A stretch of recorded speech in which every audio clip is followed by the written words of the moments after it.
Welcome to Still Surviving and Walking in Your Purpose. I'm your host, Gigi Blackshear. Today's show, we want to talk about closure and the role that it plays on our journey to thriving. Please welcome to our show, Dr. Deborah Williams. Dr. Williams, welcome. Thank you. I'm happy to be here. Dr. Williams, we have covered so many topics on our show. We've talked about child abuse, we've talked about domestic abuse, we've talked about homosexuality, we've talked about a number of topics and issues. And one thing that continues to come up is this notion of closure. Let's talk about what closure, what role it plays in our journey.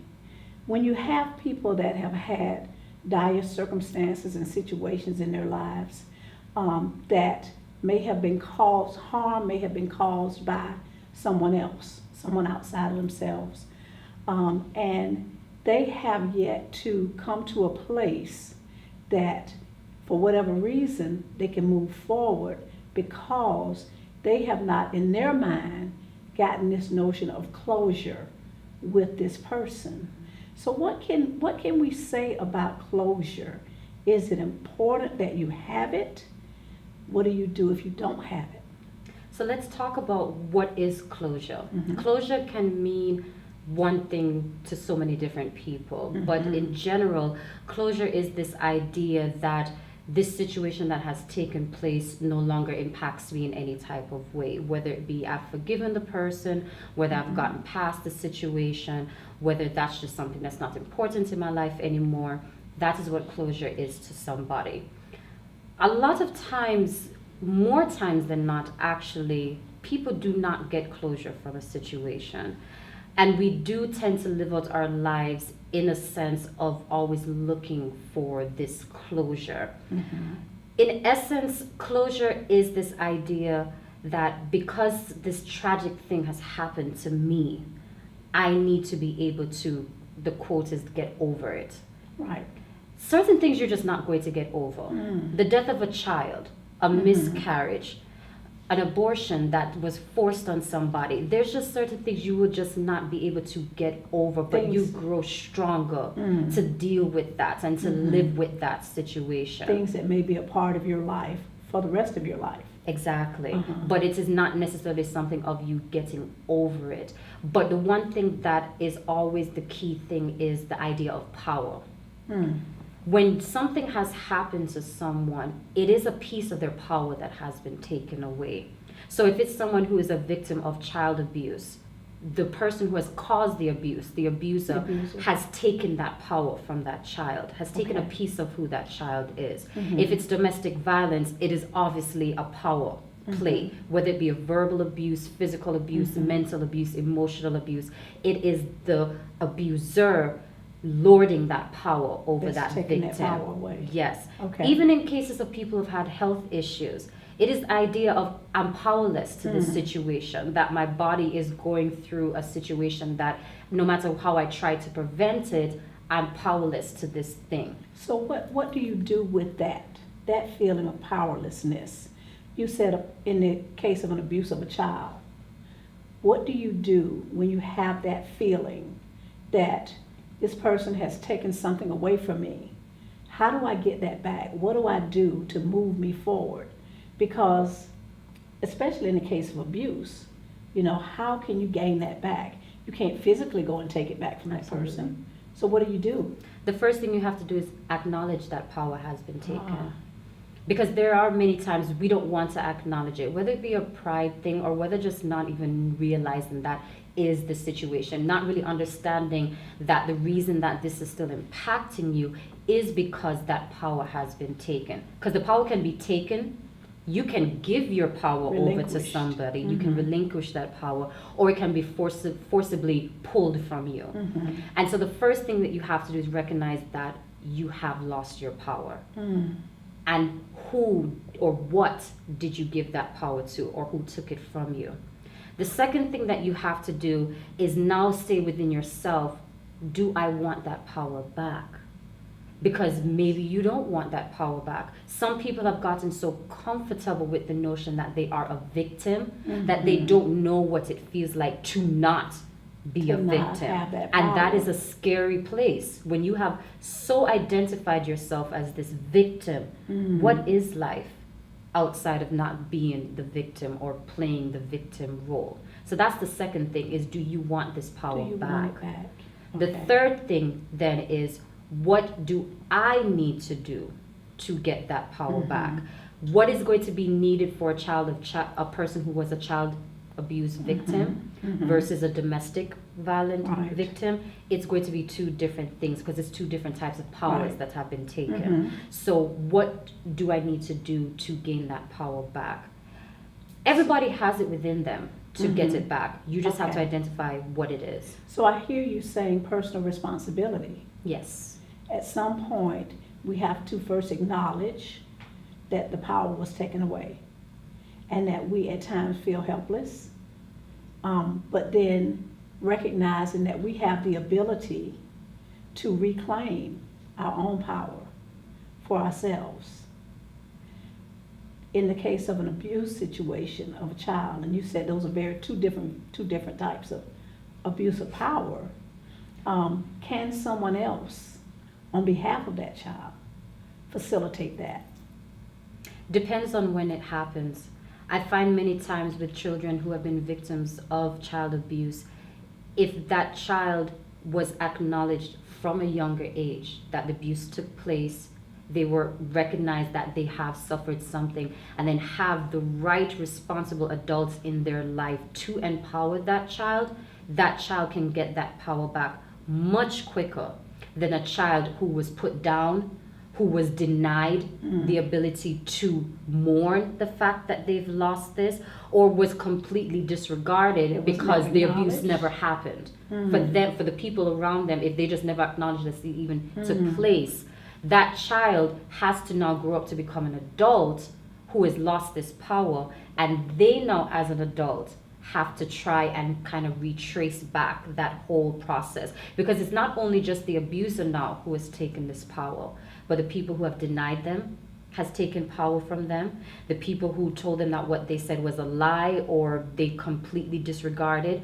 then their voice has no power, so now that power has been taken away. So no longer is it just this one person, but it's now a plethora of people who has taken the power from this person. And they have to now go back through all of these people who have taken this power and say, I'm going to take the power back. So it's not only just personal responsibility, but it's also finding that inner core person within you that says, I want this and I want it back. This.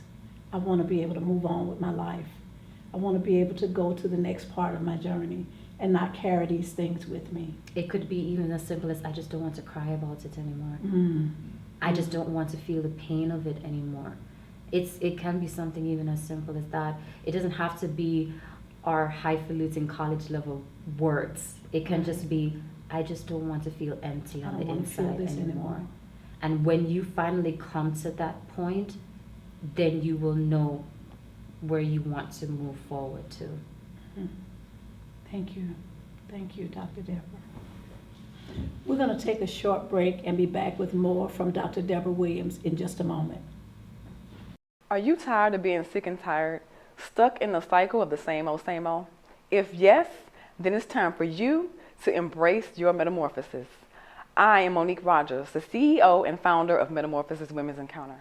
Check out our website to see what workshops and services we offer for you to create a life you desire and deserve. Thank you. Hi, are you looking for quality-based services? Quality-based community services, what does that mean?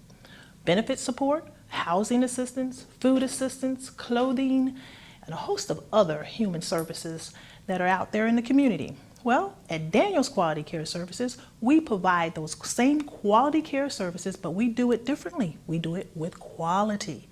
And if you are in need of any of those services, give us a call at 904-619-2153. We're back with Dr. Deborah Williams talking about closure. Dr. Williams, let's talk about when the abuser or the person that has caused your hurt or your harm is still in your life. When it's a person that you have to see on a regular basis, when it's a person that you may have to interact with.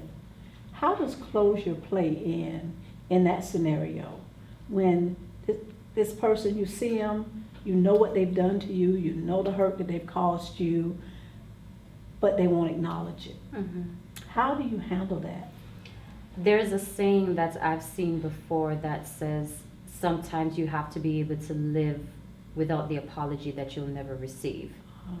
And that is essentially what closure is. Closure is a personal journey.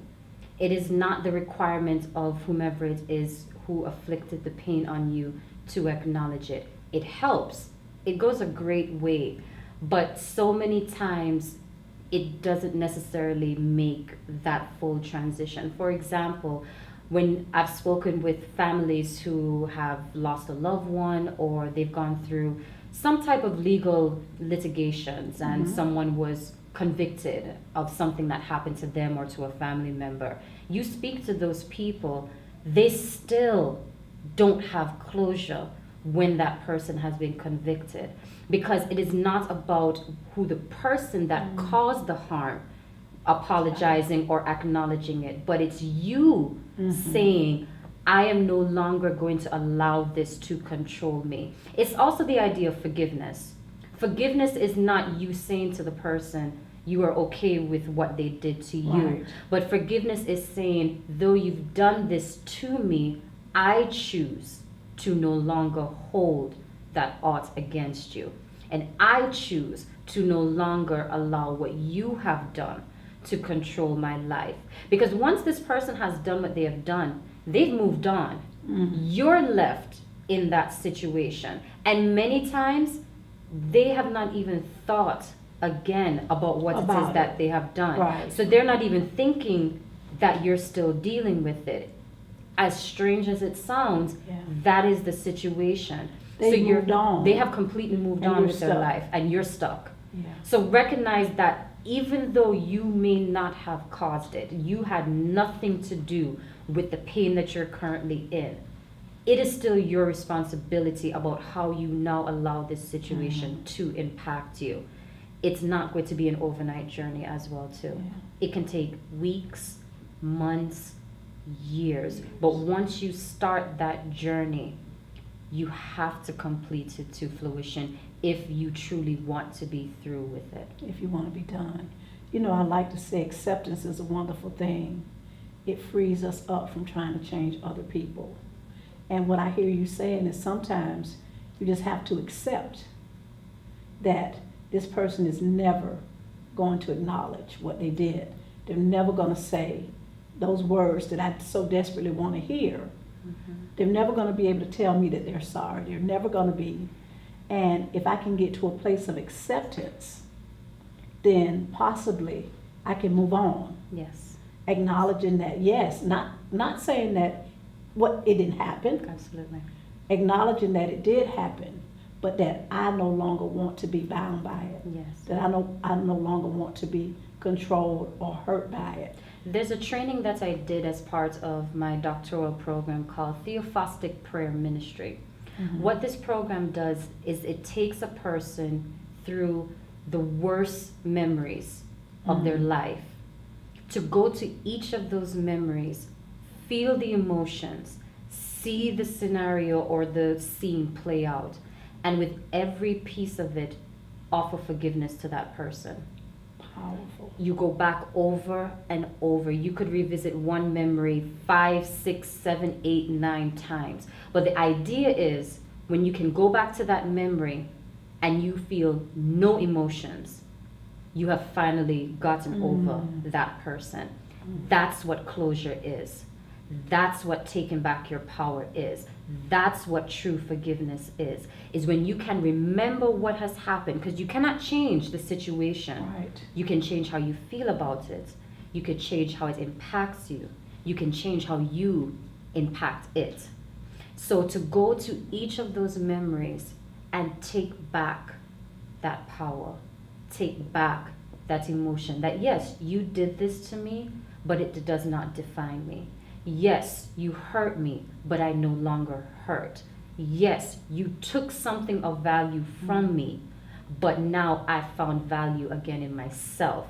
Therefore, that which you took is no longer needed because I've already found back my value. Or if it's with a health situation, so there is no person to get closure back from, but just the situation in itself. This is now my new normal. And I'm okay with that. Acceptance. It's acceptance all over again. It's just changing that this path that I was on has taken a turn. And it doesn't mean it's heading to a dead end. It's just a turn. Let's go down this new path now and make it my own.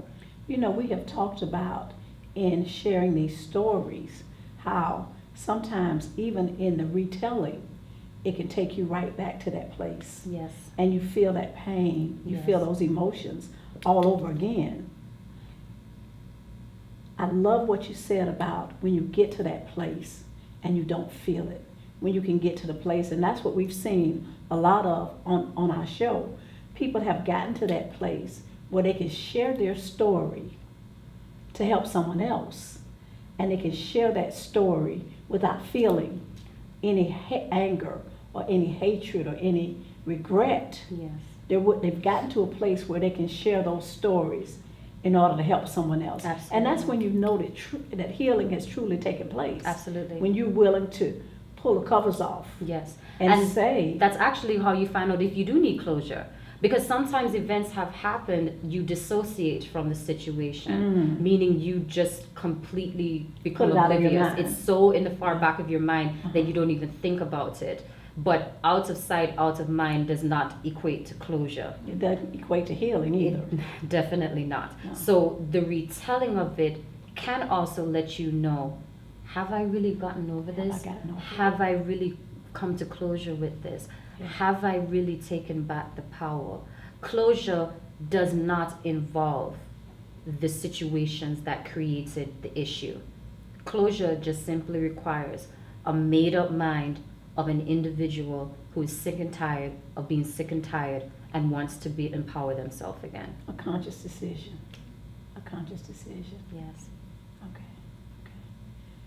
Well, we're going to come back with more from Dr. Deborah Williams in just a moment. Hi, my name is Shanette Sparks. I'm CEO and founder of First Coast Lupus Fight. It is our goal with First Coast Lupus Fight to transform lupus from a death sentence into an eternal beacon of hope.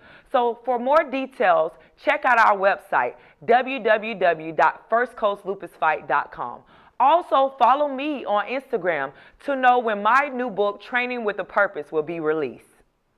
I did not know that I had gotten to that place of closure until I was able to see that person that caused my hurt, that caused my pain, and I didn't feel anything. Yep. And I up until that point, I wanted to kill them. Yeah. I wanted them to pay for what they did to me. I wanted them to suffer. I wanted them to know just how bad they had hurt me. But because I believe the Bible, I believe that in order for God to hear my prayers, I cannot walk in unforgiveness. So I had to pray and ask God to help me to forgive, even though that person never acknowledged it, what they did hurt me, even though they couldn't care less about what happened to me. Yeah. So that keeps coming up in my thought process. I got to that place and I didn't even know that it had taken place until I saw that person and I didn't feel anything. I didn't feel any anger. I didn't feel it. I felt nothing. Yeah. And I walked away at peace. I walked away feeling so good because I realized that I was no longer carrying all of that Burden. anger and Yes. that frustration and that sadness that I had been released from that. Yes. So that's the powerful part, getting to that place where it no longer has any power over you. Absolutely. So I love what you said about taking back your power. That is so powerful to me. And I think love that's why Jesus tells us to cast our cares upon him Yeah. and take his burden and his yoke. Because by doing that, you have transferred that burden and that pain and that anguish and that suffering over to him. Because he can bear it. Yeah. He says that he will never give us more than we can bear. That doesn't mean we don't give ourselves give more than we ourselves. can bear. Yeah. So that's why he constantly tells us to cast it back on him and to forgive. Because the forgiveness, again, is never about that person. It is about you. It's about, yeah. Because you shoot me, you run and gone. I'm left with the bullet wound. Mm. You're not going to allow me to heal. I have to I heal. have to heal. So I cannot say you are the person that's going to help me to heal. It's my body. It's my mind. Yeah. It's my emotions and it's my will. So it has to be me that does the healing. And taking back that power. Because Absolutely. when you think about it, if you're looking to the person that hurt you to facilitate your healing, You haven't given back the power to yourself. yeah, and very seldom does that happen. No, very seldom. Yeah. And very again, seldom. it doesn't matter. Because even though I can have somebody who's hurt me tell me that they're sorry, they may not mean it. And I don't trust them anymore.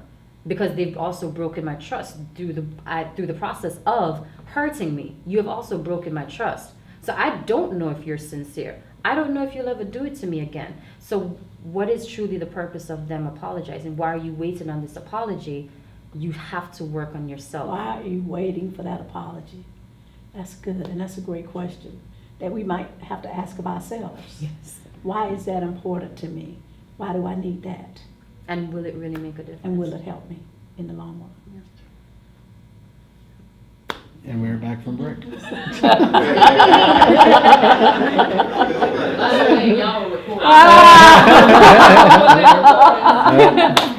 Oh, So that's the end of the show. oh no.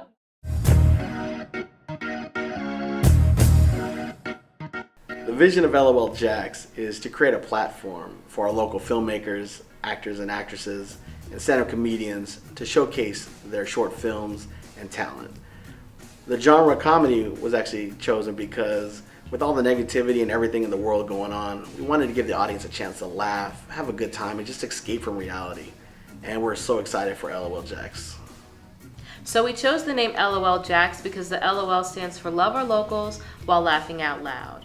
And the whole purpose is to involve the people in the community of Jacksonville as a way of honoring and celebrating our hometown. We just really want to do our part by keeping Jacksonville on the map in the film community.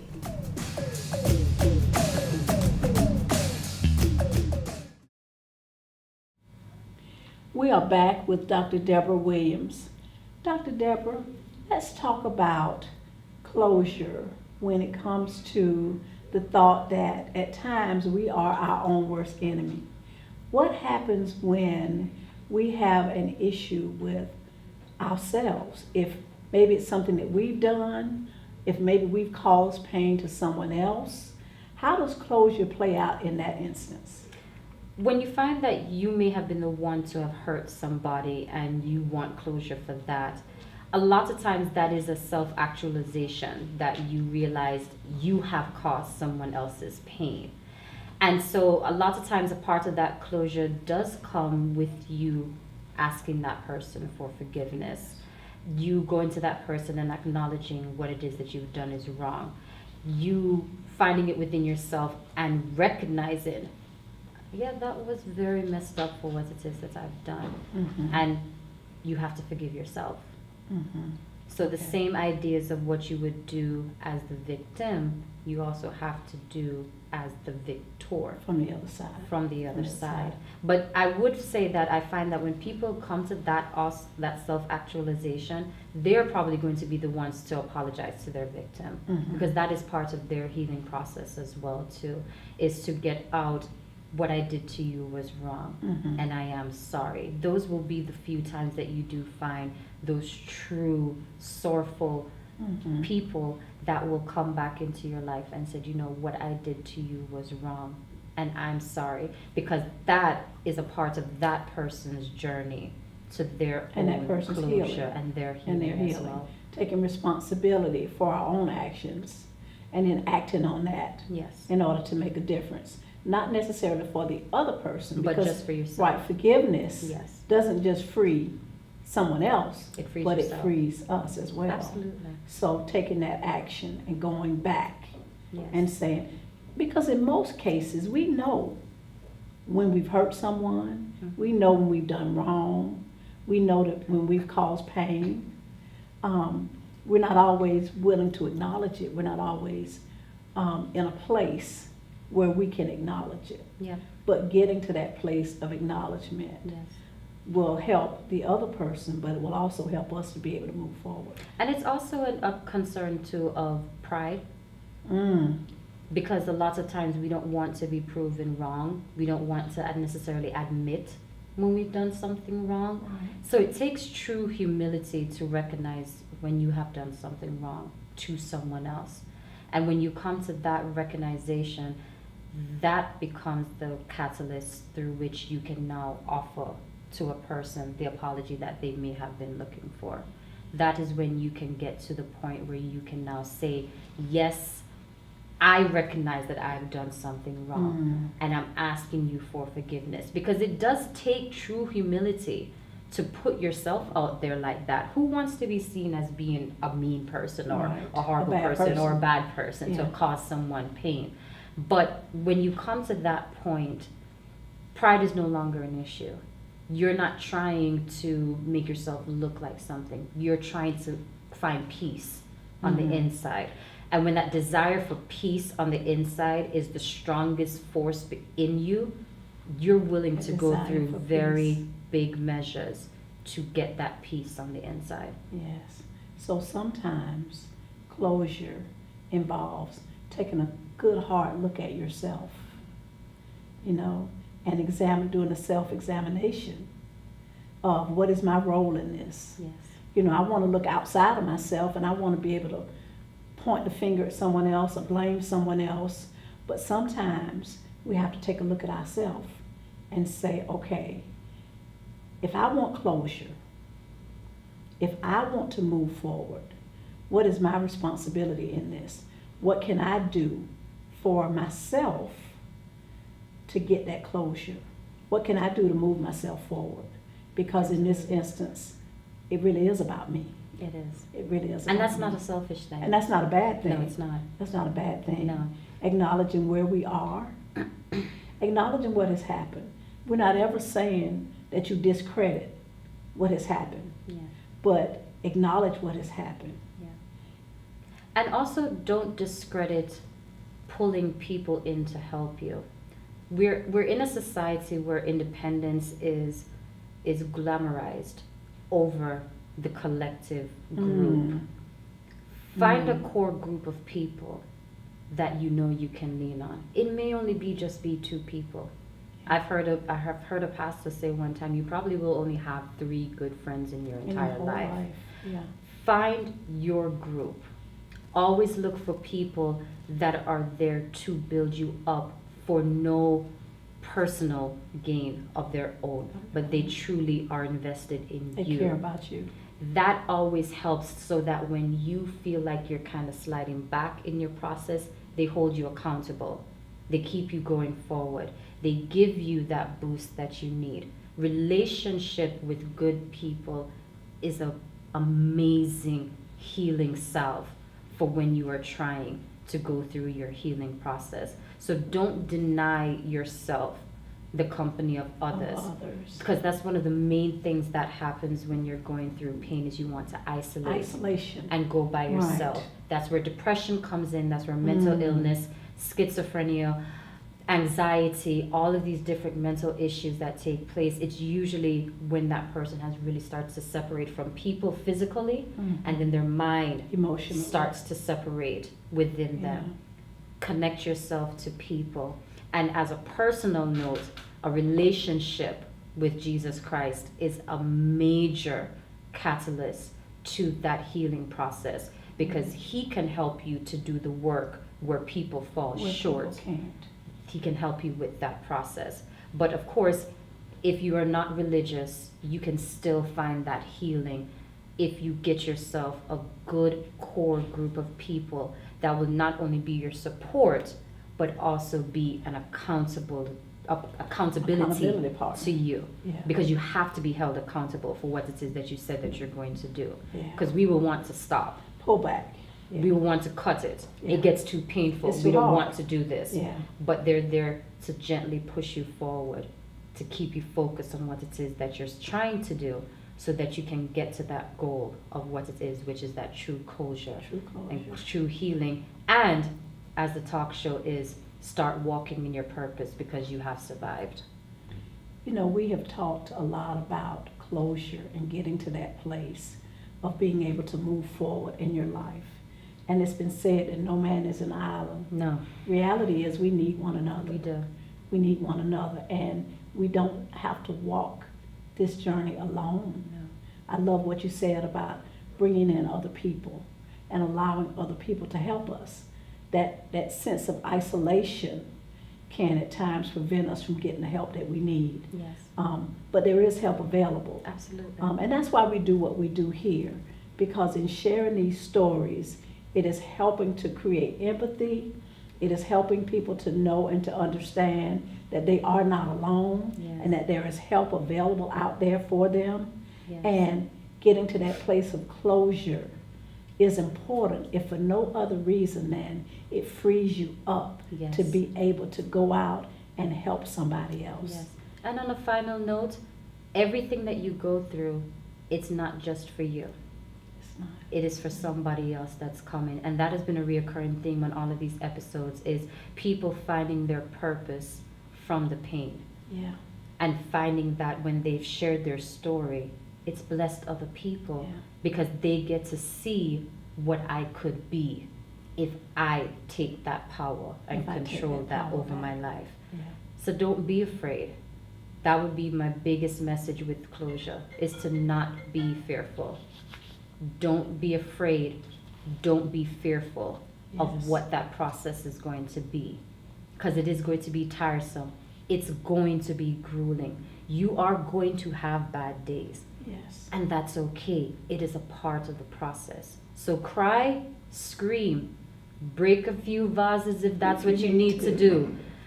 Go into a room, get some pillows, hit it again. Whatever it is Whatever you you need to need. do, it is not a bad thing, but get it out so that you can go through that healing. The 5 stages of grief: the denial, the anger, the depression, the bargaining, and then the acceptance. Acceptance. And you can float back and forth, because grief is not just death. It's one thing. It is a myriad of things. It's grief that Mhm. I've gone through abuse. It's grief that I've gone through this pain. It's grief from the loss of something. So if you go through those 5 stages, you can sometimes float back and forth, Mhm. but you'll get to that final place of acceptance. And when you're there, it's a beautiful thing, It's a beautiful because thing. you see the fruits when you bless other people. And we know that the things that we go through and survive, those things are not for us. Those things are for us to use as a testimony to help somebody else. Yes. So, Dr. Deborah, thank you so much for coming on our Thank you. show. Absolutely. Thank you for having me. In the sense of closure, when you have things in your life that have happened to you, know that there is a way forward, that you can walk out of it and you can be free of it, and you can still have a great life. Thank you for watching our show.